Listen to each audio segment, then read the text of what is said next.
Recording live from the Lucky Number 7 Lounge in the basement of Dine Drink Travel World Headquarters in the barren wastelands of far west Texas.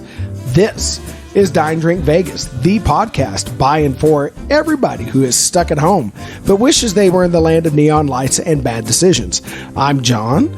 I'm also known as the Baller on a Budget, and here in episode number 18, we're going to give you our best Vegas experiences looking back on 2023. We're going to give you some latest news updates of the stuff that we at least thought was interesting, and of course, we're going to get to that drink of the day. But before we can do any of those amazing things, we have to introduce the founder of Dine Drink Travel, the leader in the luxury lounge, the king of comps, the high roller of the high plains, the man who is always waiting for the limo to carry him away to his luxury resort. It's Bill. Say hi to everybody, Bill.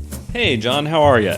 I am very good. How are you doing? I'm good, but I'm an old man, and we're recording this at 7:45 at night, and I'm kind of wondering, why are we drinking espresso right now? Well, because we're old men and we don't want to fall asleep while we're recording this podcast. I don't know. Sometimes that makes me more interesting. Okay, well, that's true. But also the other drink of the day I had planned fell through because we didn't, secure the ingredients, and I needed something wintry and Christmassy. And I made you a gift last year and you didn't drink it, so I used it in a drink. And we'll get to that in just a second. Okay, then. Well, I am enjoying this. It is an Espresso Martini. John, will you tell us what you did? So a normal Espresso Martini, depending on the recipe, but generally you're going to do 2 ounces of vodka, half an ounce of Kahlua, half an ounce of simple syrup, and then you're going to shake all that. Well, I do a different spin on mine. Mine's a little bit boozier, not shocking if you know me, and actually weirdly better for you, or at least better for my old diabetic self. So with each drink, we do have the 2 ounces of vodka, and Bill, you selected the vodka and you went with... I went with Grey Goose because, oddly, that's the less nice of the 2 vodkas I have in the house, and I didn't want to use a sipping vodka if we were going to mix it with a lot of other stuff. Yeah, and normally when I do these at home for a mixing vodka, because I keep one sipping vodka around, you've convinced me, I do love Chevkov for sipping. I will buy a Texas-based vodka. Used to be a big Tito's fan, now to be Dripping Springs. Grey Goose absolutely works for this.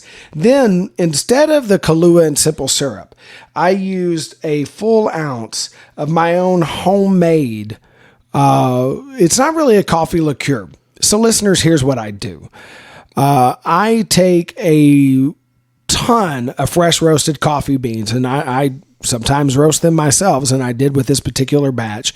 Let them degas for just a day so there's not a lot of CO2 coming out. Then I throw them in a mason jar, go about 8 ounces of coffee beans to an entire fifth of rum, something 80 proof. I believe I did this with Florida Cagna 4 last year, the silver version, not the gold version, although the difference is coloring. They're not aging that thing. And then I sweetened it to taste using artificial sweetener. Now, you could use real sugar, but I wanted to cut some calories. But the point being that this is 80 proof still, because I didn't add liquid sweetener, so I'm not diluting this. Kahlua, I think, is like 15% alcohol, something like that. It's not very strong. This kicks. All right, so wait, side note. Why is it then that we all pretended that Kahlua got us so drunk in college? Because we were young and we drank way too much of it. Okay, fair. Yeah. Sorry, go ahead. And then we added a dash of some chocolate bitters. We used the Woodford Reserve because that's what you had handy. It's a very lovely bitter. Shook it like it owed us money, strained it. Normally you would do a martini glass. You could do a Nick and Nora or a lovely coupe like you have. I actually prefer the coupe to a martini glass anyway. And there you go. Oh, and an ounce of espresso, which I almost left out. We did make a fresh ounce of espresso to go with this. So we used the coupes instead of the proper martini glass for a really important technical reason, that my coupes are dishwasher safe, and my martini glasses I would have had to hand wash, and I'm lazy, so there you go. No, but I do like the coupe glasses, and I can't believe I forgot to mention the ounce of espresso. You could use cold brew concentrate. Don't use just an ounce of leftover coffee. It needs to be stronger than drip coffee. So store-bought cold brew concentrate, you can go with that if you don't have an espresso machine. You do want to let that chill a little bit. If it's too hot, you'll melt too much of the ice in the shaker and dilute it. But between the fact that I infused this with good quality coffee beans in my rum and there's real espresso in here, this is far superior to just Kahlua and vodka, which is what a lot of people do. So is there an ounce of espresso in each drink, or is there an ounce split between our two drinks? So normally you would do an ounce in each drink. As it happens with the espresso machine on your counter, it happens to pull about a 2-ounce shot. It's not as concentrated as 2 separate 1-ounce shots, but again, because the homemade coffee liqueur packs more of a coffee kick than, Kahlua, I didn't need as much espresso to get the clarity of the coffee flavor. You definitely could do 2 1-ounce shots. You would get more caffeine and you would get a more pronounced coffee flavor. It just so happens your machine spits out a 2-ounce shot, roughly with about 12 grams of coffee, which is, traditional Italian style, pretty close to a double. They typically do 14. Big American coffee shops tend to do somewhere between 18 to 21 grams for a double, but that's way into the coffee weeds and the listeners probably don't care. Fair. Well, I will say that this drink is delicious. What I'm curious about is, am I still going to be awake later tonight? But that's not the worst thing in the world. And this, so normally I don't drink as many coffee flavored beverages, except for, actual coffee. This is a real hit. I enjoy this a lot. Yeah, and, coffee flavored rum is just nice to have around. It really works well. When I still had some at the house, because I'm out at home too, I actually used this to make a rum and Coke. And the coffee flavor mix with the Coke is really interesting. My wife didn't care for it, but I really did. I thought it was pretty darn good. Nope, this is great. One last thing before we start to move on and talk about our best Vegas experiences. Is this something you think you can reliably get in a bar in Vegas, or because you made some modifications, do you think the average bartender is fundamentally going to be making you a different drink? So it depends on the bar. You're not going to find a homemade coffee alcohol. That's not going to happen. But if you want to get close to this in Vegas, what you want to look for are bars that carry a coffee liqueur called Mr. Black. Mr. Black has a much more clear and thoughtful coffee flavor. It's similar to what I make. You can argue which one's better. I'm partial to my own homemade. But if you want to get close to this in Vegas, higher end bars will very often carry Mr. Black. And don't get me wrong, if you make this with Kahlua, it's a lovely drink. I have never had a truly bad espresso martini, but if you're doing this at a bar, what you're looking for is a bar that carries Mr. Black. And that is not that uncommon in Vegas and elsewhere in the higher end bars. They're not going to have it in the service bar at the center of lower end casinos. But if you're someplace nice, they just might have it.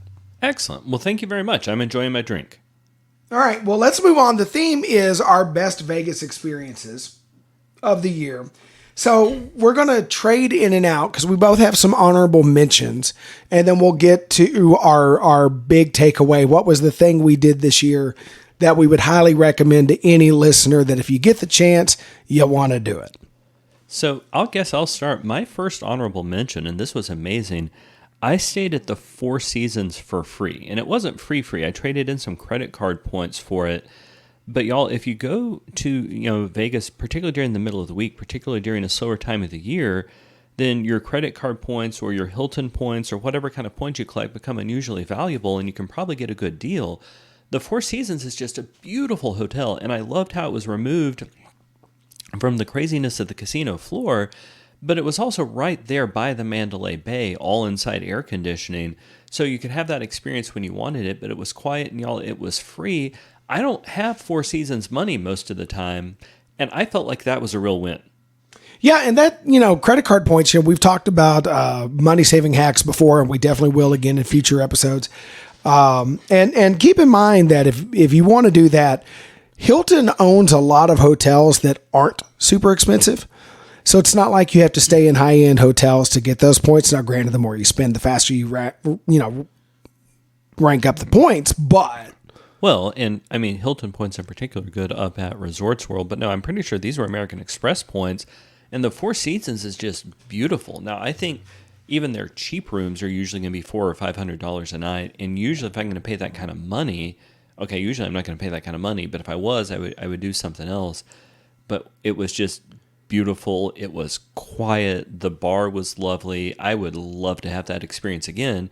And I would love to take my wife with me on that particular trip. Oh, yeah. Four Seasons is in Hilton. I was thinking of the Waldorf. You're right.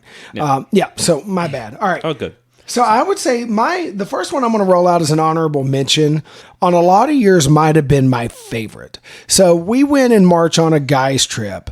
And we were there. We didn't get to stay for the whole first weekend of the tournament. That's not the way this trip worked out. Also because we were staying on weekdays because during peak travel times, weekdays are cheaper than weekends.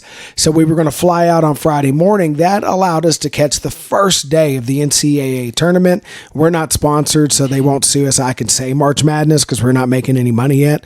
We'll have to beep it out if we ever do get enough listeners to make money. But we were there for the first day of the tournament. And the Plaza was having an event. And listen, the ballroom at the Plaza does not set up for sports viewing the way the sport book does at Circa. I'm not arguing it does. However, it is a nice space. They were able to put up screens where there were multiple games going on a big enough size that you could pay attention to more than one game. The crowd was great. Everybody was having a good time. There was free beer included. Then there was also a bar if you didn't want the free offerings. And it's in the Plaza, which is just, to me, one of the coolest spaces in downtown. And I just had such a good time betting on basketball, lost almost every bet, but betting on basketball, watching the games, watching the table in front of us, come unglued with their game. It was a lot of fun. So I'm not even a college basketball fan. I'm a baseball guy and a football guy. I watch almost no college basketball, but I put $20 down on each of the games. That made it fun. And I loved watching the room. Like, that's an experience I'd enjoy having again. And I'm not even a big basketball fan. So yeah, no, that was great. Yeah, that was a ton of fun. So Bill, what was your next honorable mention? So my next honorable mention was I was staying at the Delano. I actually stayed at the Delano twice this year. And on a July trip, I went upstairs to Sky Bar, and Sky Bar is just beautiful because you've got these gorgeous views all up and down the strip. I had a great time talking to the bartender. I've actually got some really good footage of the bar on the Dine Drink Vegas YouTube channel, but that was beautiful. And I had been trying to get a reservation at Revea, the French restaurant, which is essentially across the lobby there on the top floor of the Delano, and I hadn't been able to. And I noticed, and I looked, it was empty. It turned out that particular night, they'd had problems with their electronic reservation system, so they were open, but they didn't know why they weren't getting reservations. It turns out there was a problem with that system. So I was able to get in there on spur of the moment, which I don't think you could normally do. But again, I had two different rooftop experiences with gorgeous panoramic views. Both of those places have outdoor seating. That wasn't relevant to my trip because it was July in Vegas. But if you were going in October, that would probably be great. And Revea does the multi-course French plating that I really love. And it does it for about half the price of Le Cirque. And I don't know. I mean, Revea certainly to me gave Le Cirque a run for its money. But you could go up there and just have the lovely meal. Or you could go up there and just go to the bar. Or you could do what I did and do both. But I really enjoyed finding that space. It was nice. And it's not that it was cheap, because it was distinctly not. It was that it was a really good value for what I got. And that sounds like a really wonderful experience. I'm going to stay in that building with my next one. So on the Labor Day trip with the guys, we had Sunday brunch at Border Grill. And it isn't all you can eat brunch. It's technically not a buffet. You order off a menu. They bring you items out. As an all-you-can-eat experience goes and a brunch experience goes, that to me was easily top 5 in either category. I would put that up against the buffets, even though your selection's a little bit limited. The quality of the food is so high. And I would put that up against my favorite brunches. Really enjoyed our meal. We were with a good group of dudes. We were having fun. But the quality of that food, and y'all, listen, we're from Texas, and whatever you think of Tex-Mex food. You have lived in Mexico. I've been to Mexico several times. It's not just that we like Tex-Mex. As a matter of fact, honestly, we both eat a lot of Mexican food. Neither of us go to a lot of Tex-Mex places. Like we do know real Mexican food. I know a lot of people like Tex-Mex isn't real. Yeah, we know. Sometimes we like that too. We know our Mexican food. I was legitimately impressed with Border Grill. No, so Border Grill was delicious. I think one of the things which also made it better than most of your typical buffet options is you had a full bar there, and they knew what they were doing with margaritas. Oh, yes. And I think the full bar made it better. Now, that costs extra, but your drinks are going to cost extra at your brunch anyway. That was pretty amazing, and that actually kind of contributed to me liking that whole Mandalay Bay complex even more. Yeah. And I can't imagine a better place. Well, I'll take it back. The only other brunch I would have rather had under that roof is if I could catch the gospel brunch at House of Blues. I've just never been able to time it. I typically go on the weekdays to save money, so I'm not there on Sunday mornings all that often. And when I've been there on a weekend, I've never been able to time it where I catch the gospel brunch. That is definitely on my Vegas bucket list. No, that I think would be phenomenal. Well, I've got one more honorable mention before I go to my highlight for the year. And I found a new cigar bar, the Davidoff Cigar Bar up on the North Strip. So y'all, Davidoff has several cigar outlets on the Las Vegas Strip. So you got to be real careful to know which one you're talking about. I'm talking about a freestanding cigar bar up on the North Strip across the street from the Wynn. Caddy corner across from the Venetian Palazzo, and again across the street from Treasure Island. And it's right in front of whatever that is, Fashion Show Mall, Fashion Place Mall. Yeah, Fashion Show. But it had, so I got some Rhetoric 23-year-old bourbon, and the reason I say that is their drink selection was just amazing. And, I mean, that wasn't a cheap shot. It was a $40, maybe $50 shot, but for an exquisitely good bourbon that they actually had, they had a great cigar selection. They had a whole lot of happy hour drinks that were lovely, that were $9 or $10. And the people watching experience is unparalleled. And even though it was early in the summer and it was hot, they've got the shade, they've got the misters, they've got both indoor and outdoor seating. That place is my favorite place to have a cigar, and one of my favorite places to sit and have a drink. The only thing which took back from it is I happened to be by myself at that point on that particular trip. I want to go back there with a group of the guys at some point. But yeah, that Davidoff Cigar Bar on the North Strip is absolutely just like, that was a great find. That was one of my best finds of the year. So you mentioned people watching. I think I gave people something to watch with my last honorable mention. So on that March trip, I don't know where you and the rest of the guys were. I think at that point it was just me and my brother-in-law, and may he rest in peace. I don't think he knows where he knew where he was. I think because we were having a good time on that trip, I think you and Mark still had money to go play blackjack with. And I was at the end of my bankroll, and I don't really do table blackjack. At any rate, I found myself out in front of Circa and the Golden Gate, in front of that stage by Main Street, with some band playing hair metal from the 80s, which I love, even though I no longer have hair. And it was just me and a bunch of other aging Gen Xers having sort of a head-banging mosh pity thing, and just random strangers dancing with each other. And it was just one of those weird moments that I am not a dancer, folks. I do not dance. It's not my normal thing. But I just made a complete fool of myself in front of that stage with a whole bunch of other people who were also making fools of themselves. All of us entirely too old to dance like that. But did it cost you a kidney, John? It did not, and we had a great time. It was a lot of fun, and it was kind of nice to forget that I'm an aging man. Now, the next morning, my back reminded me why I don't dance, so I did get a reminder. I was middle-aged by morning, but for a moment, and if you were out there on that March evening and you were there with gray in your hair or your beard or wherever, and you were making a fool of yourself with me, just revel in that moment, because for a moment we were young again. And you know what? That's what Vegas is for. And that's especially what Fremont Street is for. I mean, that's not even the biggest fool you made of yourself. Should we tell them the story about the buffet with the We kidney? are never telling that story. I wish you would quit bringing it up. My wife is asking questions. Hush. It's a good story. No, it's a terrible story. You know that I have your wife's cell phone number, right? Yeah. No. Although that seems like a horrible cycle of mutually assured destruction. We made a vow, and if you break that vow, I will burn it down. Yeah, no. So I do regret that I wasn't there with you at that point on that trip, because I think that would have been a whole lot of fun. And that's one of the great things about Vegas is there are a whole lot of safe spaces to just say what you want to say or do what you want to do. Now, there's a line out there somewhere, but it's pretty far out there. So, John, do you mind if I talk about what my highlight experience was? By all means. So, I was sitting at Oscar's Steakhouse one night, and I think it was July.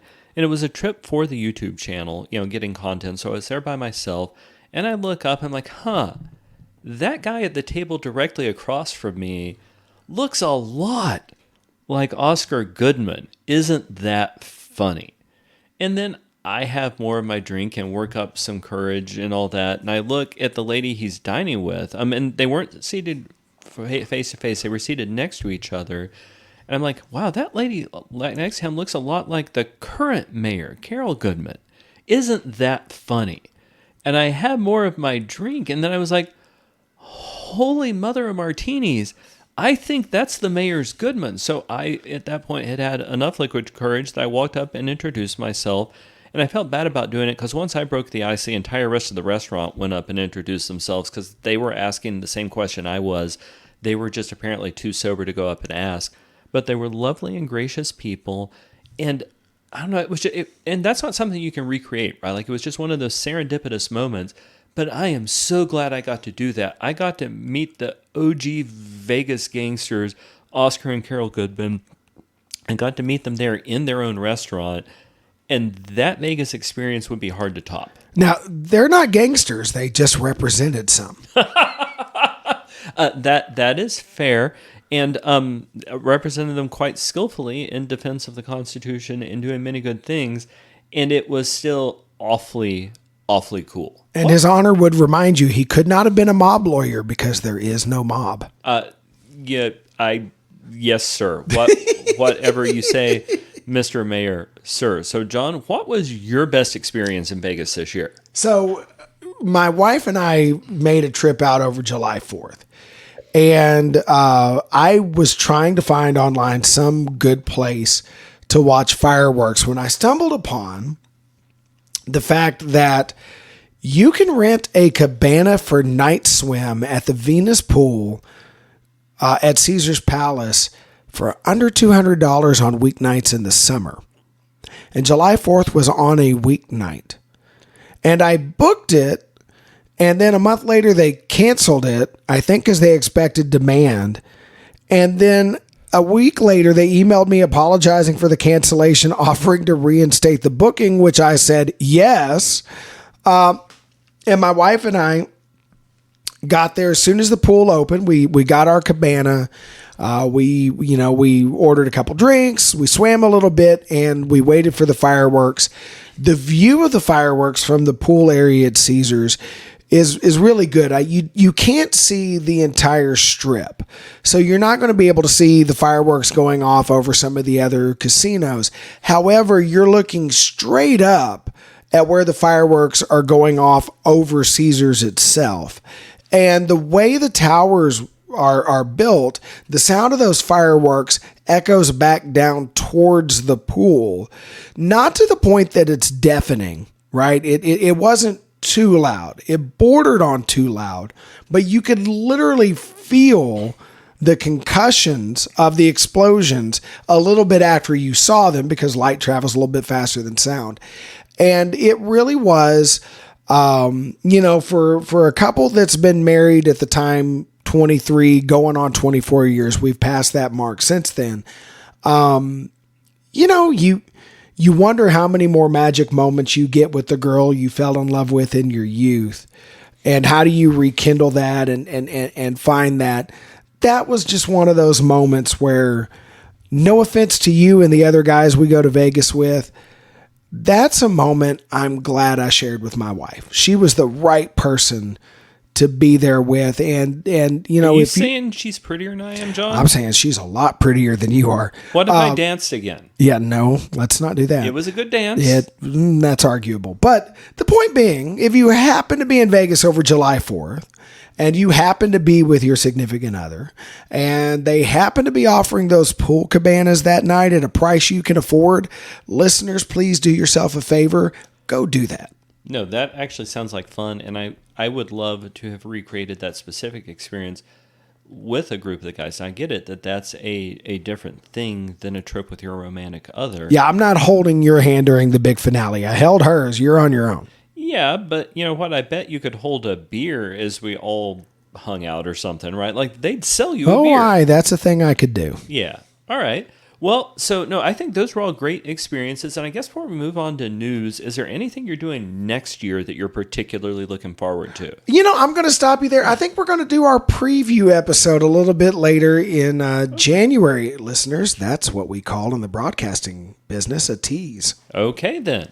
Well, then what's going on in Vegas news? So, first headline, Fontainebleau is now open. There were several news stories that came out of this, but the one that I kind of loved was that one of the performers the first night for Fontainebleau was Justin Timberlake of bringing Sexy back in that song from the Troll movie, My Children Won't Stop Singing. He performed at Fontainebleau. And later that evening, the Wynn snapped a picture of him and his woman walking down the hallways at the Wynn because even though they performed at Fontainebleau, they stayed at the Wynn. And that instituted a little bit of an internet beef, which is part of a series of ribs that the two properties have taken at each other, especially since they've sort of sniped each other's staff and had a little bit of a beef. So that was kind of fun. So how did that happen? Like, how did the Fontainebleau not just like comp him a nice room for free? So nobody's really talking. The Timberlake camp has not said anything. Fontainebleau has not said anything. The Wynn, other than the now deleted tweets, have not said anything. So I'm not sure how that worked out. Who knows? Maybe some concern that Fontainebleau would not really open on time and he just still wanted to be in Vegas. Okay. But so that's, yeah, it seems like there's a pretty big public relations fail there. Well, I'm going to jump out of line. We talked about an opening. We're going to get to a closing because I like symmetry, and then we'll get to your story because I want to hear your story. All right. So wherever there's an opening, there's got to be a closing, and it sounds like the Avengers Station at TI will be closing soon, according to Vital Vegas, at least. Well, I would say that's sad if I had ever been there. But I also respect that I'm essentially the only person I know who's not into the superhero characters. So I am sad that attraction is going because I know a whole lot of other people liked it. Yeah, I mean, I think it looks like a lot of fun. If I ever take my kids there, assuming it's still there, that would be a thing they would enjoy doing. But, you know. All right. All good things. So I guess my news story, and I realize this is a theme I return to a lot, but that's because it is really important if you want to understand the long-term future of the city of Vegas. But we reported in episode 16 that Lake Mead water levels were slightly above their 2021 levels, and they're continuing to go up. They're now at 1,066.85 feet above mean sea level, whereas last year they were at 1,043.9, so it's up about 23 feet from last year, which is a giant volume of water, which has bought Vegas a couple more years of water, a couple more years of power generation. There are other pieces of good news. The Department of the Interior has reached an agreement with some of the western states, which should decrease the amount of water which is drawn out of that river. The weather forecasters are anticipating another wet year.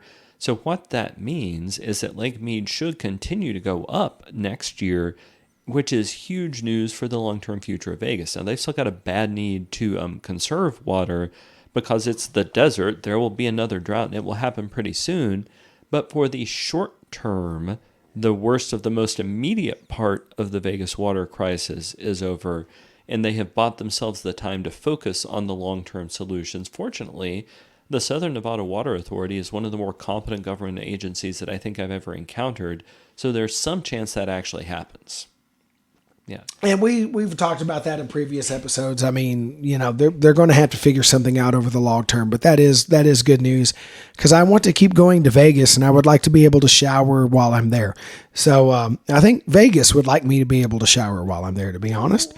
We would all also, one of the things which has traditionally happened in Vegas is water features, one of which may be going underway. But what's going on at the Mirage right now? So the Mirage has started to do construction in the pool area. Apparently, both the dolphin habitat and the lion habitat from the old Siegfried and Roy show are going away. Some of the existing pools will be redone a little bit. They will still have a pool complex, but the casino, they're going to enlarge the casino out that way, and they're going to have to clear out some room. So Hard Rock actually plans, and I think Mirage has a decent sized casino. Mirage says, nope, not enough. So they're going to push that back there. Apparently there's a theater expansion coming. I'm hoping they keep the Love show, that they work that out with Cirque du Soleil. I think it's such a good fit for a Hard Rock themed hotel. But yeah, that transformation is starting. They will keep the Mirage branding until they're done.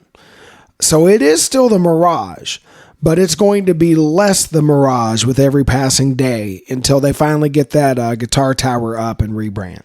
And as much as I'm looking forward to the new hotel, I loved the Mirage as it was. That is sad for me to go. One other thing, do you know anything off the top of your head about what's going on with the water feature out front? With the volcano and the fountains that were going off of the volcano and all that, has it shut down yet? So apparently the volcano is temporarily back. Of course, it's going to be the Paramount Mountain for the Super Bowl or the giant poop emoji if you happen to be Scott from Vital Vegas.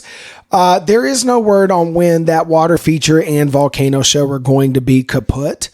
My guess is they're going to do the construction on the back of the property first, and then turn around to start building that casino tower. It'd be really interesting to see how they time that around F1, because I don't think F1 wants to see construction cranes building a hotel tower on their racetrack. So this is going to be really interesting. Well, and they would probably charge the construction cranes for a ticket just in case they accidentally caught a glimpse of the race. Yeah, you can't have Bob the Builder getting a peek. No, that wouldn't be any good.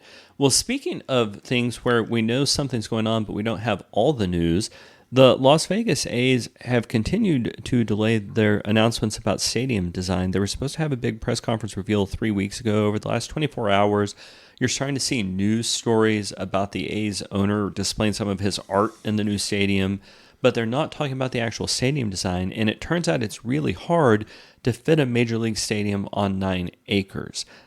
I still expect it to happen, but I'm really curious about why they don't have more of this ironed out at that point, because that 9 acres hasn't grown or shrunk at all, right? Like it's always been what they had to deal with. And it strikes me as this is the sort of thing they would have sorted out sooner.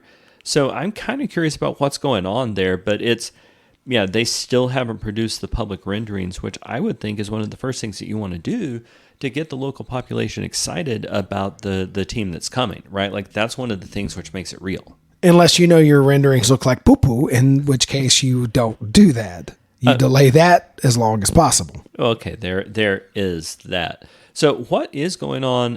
So one of the things which is going to the draws for a baseball team in Vegas is, in addition to local support, it may in a lot of ways become America's baseball team because of all the tourist traffic going on in Vegas. What's going on in general with tourist numbers in Vegas this year, John? So according to Jacob Orth of Jacob's Life in Vegas, also known as the unfairly handsome tall guy, Jacob says that the numbers he got shows that through the end of the month of October, 34.1 visitors had been to Las Vegas so far this year. Wait, 34.1 visitors? Oh, yeah, that should be million. Yeah, okay, fair. Don't let the dyslexic guy do the run sheet. 34.1, by the way, that 1/10 of a visitor. 34.1 million visitors so far this year, up 6% from previous year, from the same time period. Yeah, I'm done. Okay, you take it. Apparently 31.30. Okay, now I can't do it. Your dyslexia and your vodka has impacted me. I blame you. It's not just because I'm an idiot. Wait, I got it. Okay. More people, Vegas good. Vegas good. Vegas good. All you know right, what's so hold not on. good? The way we talk? Yeah. Yeah, so hold on. I do this because in my church, sometimes I stand up and read scripture. I've read scripts before I read scripts in my professional work and all that. I should be able to do this. Let me see if I can read a simple sentence fragment. 34.1 million visitors hit Vegas so far in 2023, up 6% from the same point last year. I just finished a sentence. I feel like I deserve a prize. Your prize can be a bag of Doritos because they are currently advertising them in Vegas by turning the side of the Luxor pyramid into a giant Dorito. I hesitate to ask, but John, what do you mean they're turning the side of the Luxor into a giant Dorito? You know how the side of any pyramid is a triangle? I do. You know how Doritos a triangle? So, but like, did they paint it or did they put on one of those skins? I'm sure it's one of those skins or a projection, but why? Oh, no, Yeah. not good. No. All right. No. Well, then I think that is most of the rest of our news. I did want to let our listeners know that in addition to the Dine Drink Vegas YouTube channel, I have a second YouTube channel we do called Dine Drink Travel, where we have been talking about some of the last cruises we've taken. You could go to the Dine Drink Travel YouTube channel, start to look for more about the airplane trips we're taking, in particular some of the meals on American Airlines, some of our business class flights, other stuff like that. And they'll continue to be the short and focused videos that we put on Dine Drink Vegas, just on the Dine Drink Travel YouTube space. And that is a great way to keep up with us. And you never know, we might even post links to some of those videos on our many social media platforms, which are... We are on Instagram, Facebook, Twitter, and I think probably Threads at both Dine Drink Vegas and Dine Drink Travel. Okay, and I'm Dine Drink John on Twitter, X, whatever it is. If I'm the last one out, I promise I will turn off the lights unless Mr. Musk has a robot to do that for me. Anyway, this may or may not be our last episode in 2023. If not, we'll come back with another end of the year episode after Christmas, and then we'll kick back in for 2024. Thanks for listening.